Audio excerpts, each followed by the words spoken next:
আমাদের বাংলাদেশের একজন সুপারস্টার শাকিব খান। সবাই কেমন আছেন? নিশ্চয়ই ভালো আছেন। একদিকে থাকছে মেগাস্টার সাকিব খান, অন্যদিকে থাকতেছেন পশ্চিমবঙ্গের সুপারস্টার দেব।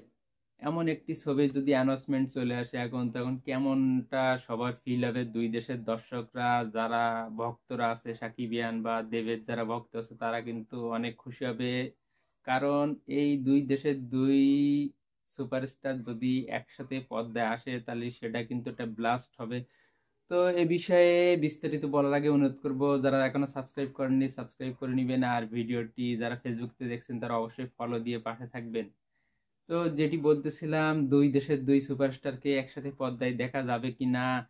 প্রথমে বলে রাখি, 2014 সালে বাংলাদেশে যে সময় দেব কিন্তু তার ছবি বুনোয়ার ছবি শুটিং এর জন্য বাংলাদেশে এসেছিল, সেই সময় কিন্তু এই দুই সুপারস্টার একসাথে কিন্তু প্রথম আলোর একটি আয়োজনে একসাথে এক টেবিলে বসে কিন্তু দীর্ঘ সময় আড্ডা দিয়েছিল। তো এর মাঝেও কিন্তু তাদের দুজনকে আবারও একসাথে দেখা গিয়েছিল মাঝে। পশ্চিমবঙ্গের মুখ্যমন্ত্রীর সাথে তারা যখন সময় বাংলাদেশ সফর করেছিল, সে সময় কিন্তু সাকিব খানের সাথে তাদের সাক্ষাৎ হয়েছিল। তো সেটা একটি সরকারি সফর ছিল। এবং সম্প্রতি কিছুদিন আগে নয়, সম্প্রতি একদিন আগে কিন্তু দুবাইতে খাদান ছবির প্রিমিয়ারে হাজির হয়েছিল পশ্চিমবঙ্গের সুপারস্টার দেব। তো সম্প্রতি সেখানে কিন্তু বিভিন্ন সাংবাদিকরা সেখানে উপস্থিত ছিল, এবং সেই সাংবাদিকদের মধ্যে ছিল উপস্থিত বাংলাদেশের সাংবাদিক উপস্থিত ছিল।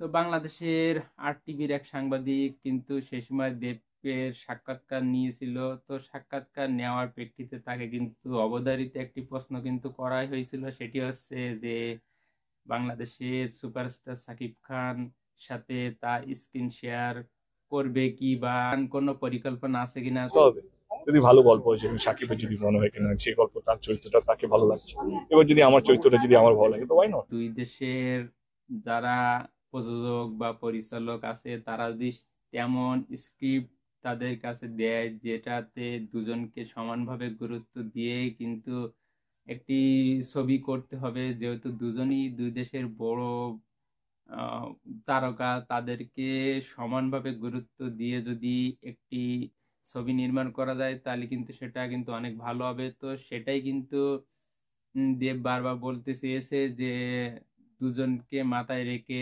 দুজনকেই তার পছন্দ মতো চরিত্র দিলে কিন্তু অবশ্যই দুজনকে একসাথে দেখা যাবে, এমনটি ইঙ্গিত দিয়েছে দেব।